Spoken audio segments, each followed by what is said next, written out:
it's just a small world, and it's a lot of fun to come to this. So thanks for the invite, and thanks for giving me the opportunity. I do need to know how to change my slides, however. It's up here? On the podium. On the podium.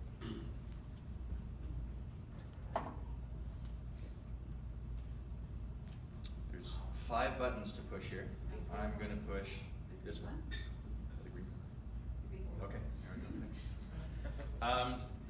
I've been doing teaching in simulation for a long time. I have some formal training in it, you know, through the certifications. Harvard and Stanford in the early days of simulation put this on. With my early involvement with STARS, both in Calgary and Edmonton, they were groundbreakers in the use of high fidelity simulation to treat their aeromedical crew. And then I was also involved in the creation of a simulation program at the University of Alberta for initially our emergency medicine residents and now our undergrad students as well too. And back then it took a lot of convincing that this was a useful tool. I'm not going to talk about whether this is a useful tool or not. It is. And all you need to do is talk to the people who have gone through it to see what a useful tool is. So I'm going to talk a little bit more about, just to give you the lay of the land in Alberta, just for your comparator to what you're doing here in BC. My top 3 simulation tips, I mean, you could have a whole day on how to do sim, right? But the other definition of tips are mistakes that I've made that I'm passing on to you so you don't make them as well. And then I tried to just throw in something that's a little bit new. It's bowel and bladder control in simulation. So for people who have really advanced sim programs already, you might find this interesting. So hopefully just something a little for everybody here. There are, for our ground ambulance, we have 3 of these mobile sim units. And then we have 2 in-house units in 2 new EMS stations that we have, one in Edmonton, one in Calgary. And these 3 units try to get to at least every medic in the province once a year. STARS has a mobile simulation program. They use their mobile simulation program primarily for interdisciplinary simulation. To engage with the residency program, to engage with rural physicians, nurses, firefighters, other medics, ground medics. So very useful tool, I think, for collaboration and interdisciplinary simulation. STARS has at every base they have a high fidelity simulation mannequin. And then fixed wing air ambulance in Alberta had a really neat opportunity. They were donated a airplane fuselage last year, and we did some cool stuff with it. We ended up painting it and putting a air medical interior, and then we stuffed it in a truck. So you can see that that's the fuselage in the truck. The front of the truck, or one end of the truck, is actually the control room with a one-way mirror that you can see right into the body of the fuselage while people are doing sim.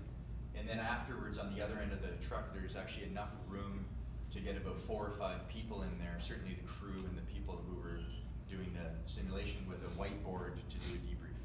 So it's a really neat setup, and of course it's mobile and can be pulled across the province. And that's relatively new in our system as well too. So there's quite a lot of high fidelity simulation. All these have high fidelity mannequins in them. And so we actually have a lot of infrastructure for high fidelity sim for pre-hospital training in Alberta. Okay, tip number 1 is that if you don't use high fidelity sim right now and you're getting it, you're going to be you're going to be so impressed by the tech that there's the risk that the tech runs the sim, the technology. But you got to be really careful. Just that it's still old school objectives, learning objectives that should drive the curriculum. So don't let the tech drive the curriculum. The curriculum should drive how you use the mannequin. You're going to want, it does so much, you're also going to want to have about 25 learning objectives for every simulation that you do. So just really encourage you to limit the objectives, keep it simple. And here's just one example, and I didn't plan this with coming off of your talk, but it worked out well. Yeah. So this is just one recent one that we're building, and we wanted to challenge both the airway management and ventilation primarily, with sort of a secondary objective to managing the circulation or resuscitation, blood resuscitation, whatnot, for blood pressure targets for traumatic brain injury. But that's a lot. So we layered it. So we're going to have the same simulation, but the first time they're going to intubate the patient, and we'll see how they do with that. The second time they're going to show up, the patient will be intubated already.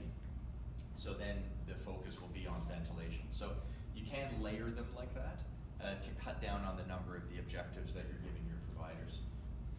Tip number 2 is you're going to be very proud of your new machine.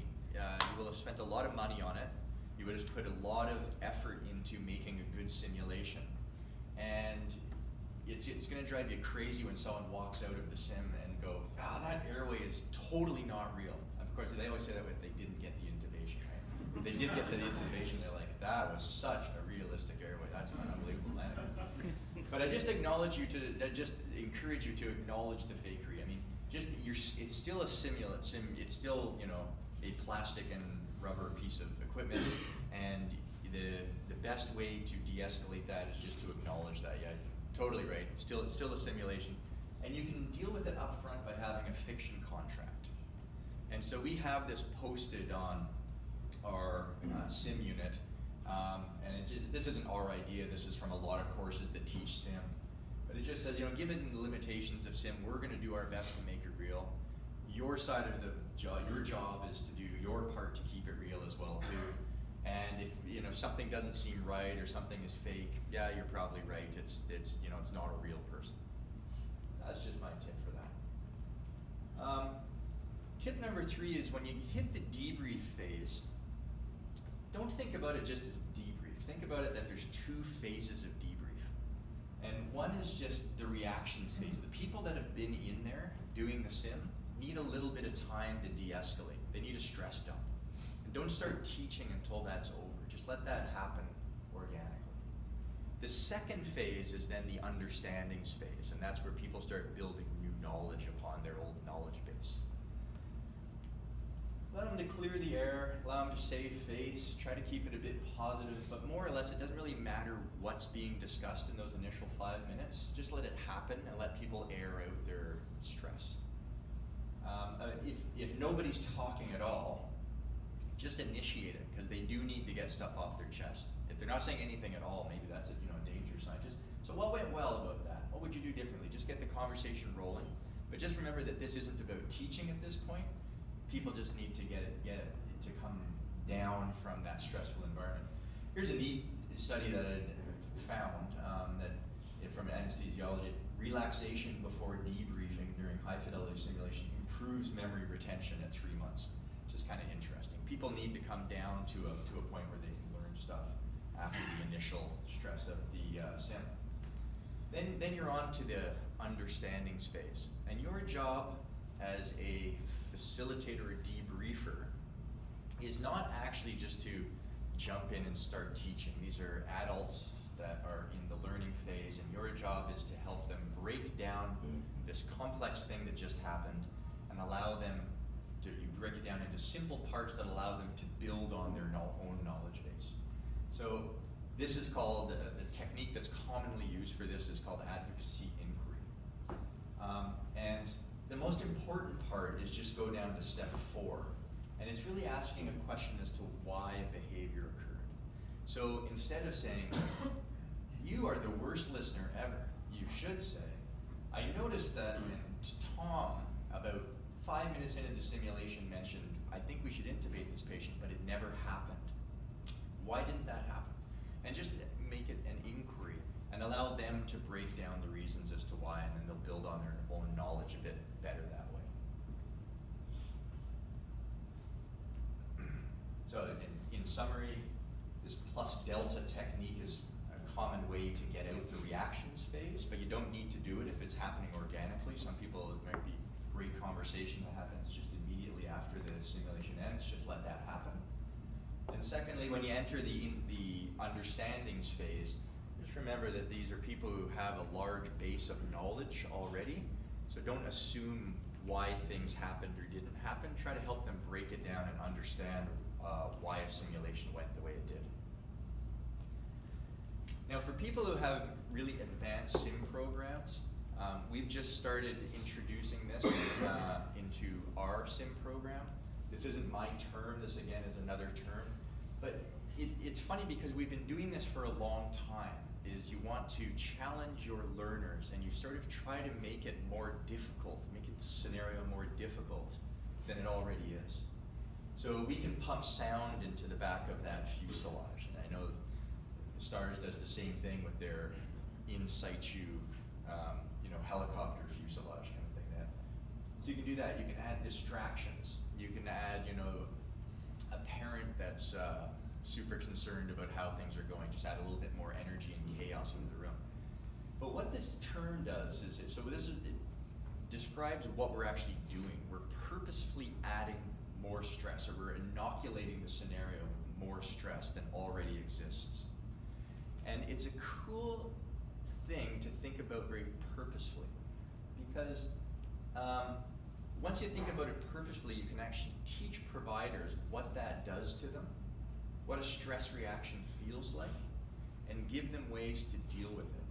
And this might not only improve clinical performance, but it probably decreases the chance of getting PTSD, because it creates an understanding of their own physiologic responses to stress and gives them ways to deal with it.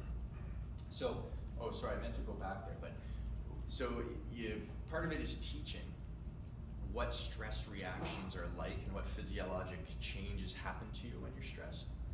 And the second is very purposefully adding these things in. So you can run a scenario that's clinically challenging with no stress inoculation, and then do it again with a very poor communicator doing handover.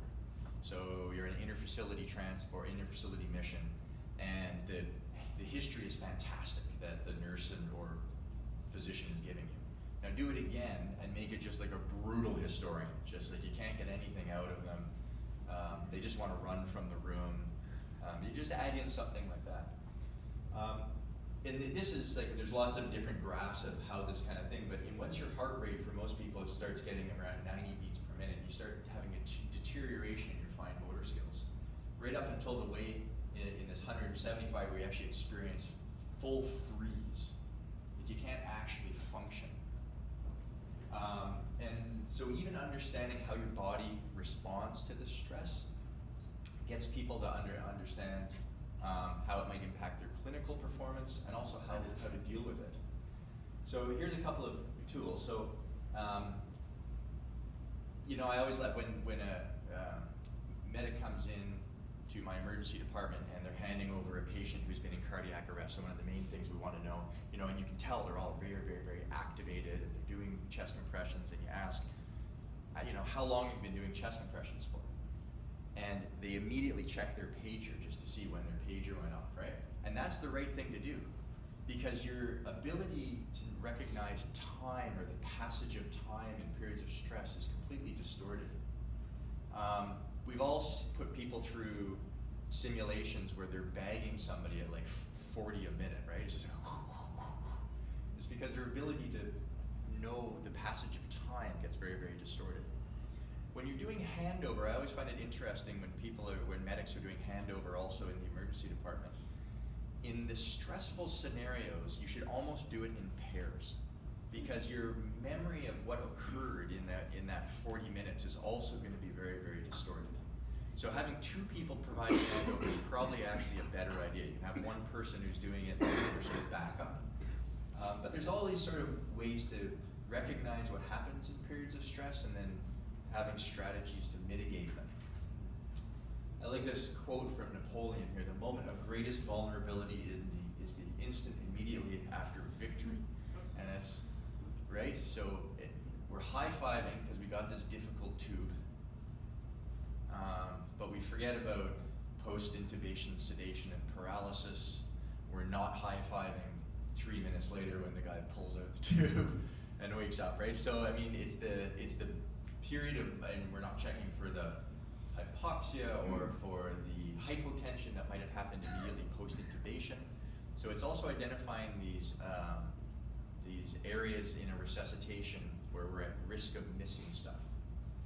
Sympathetic dump strategies.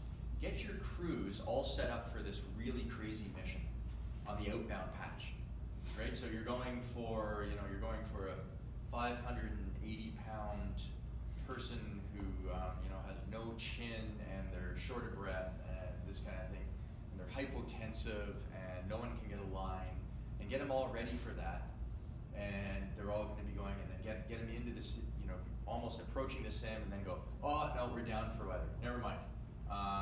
You're actually going for a 3-year-old who just got, kicked by a cow and is unconscious. And just like sympathetic dump strategy, they talk about just stopping and doing like 20 jumping jacks just to like come down, remove the stress from that first one, and then get ready for the second one. Tactical breathing. Breathe in for 4 seconds, hold your breath for 4 seconds, breathe out for 4 seconds. There's only so many things of your involuntary, sympathetic, physiologic changes that you can impact. You can't change your blood pressure, you can't change your heart rate, but you can change your breathing. And so the theory is that can also affect those other parameters as well too, if you have control over that. So there's lots of them. Who spoke this morning, Mike, about having that checklist, so you're in a stressful intubation, and everybody just goes over this checklist. I forget exactly what it was called, but you had mentioned that almost brings down everybody's stress level because they know exactly what they're doing. So whatever the strategy is, just it's a recognition of stress and how to deal with it. And there is some evidence that having some insight as to the effect of stress on your body can help prevent PTSD down the road, just having an awareness of it. So that's all I have.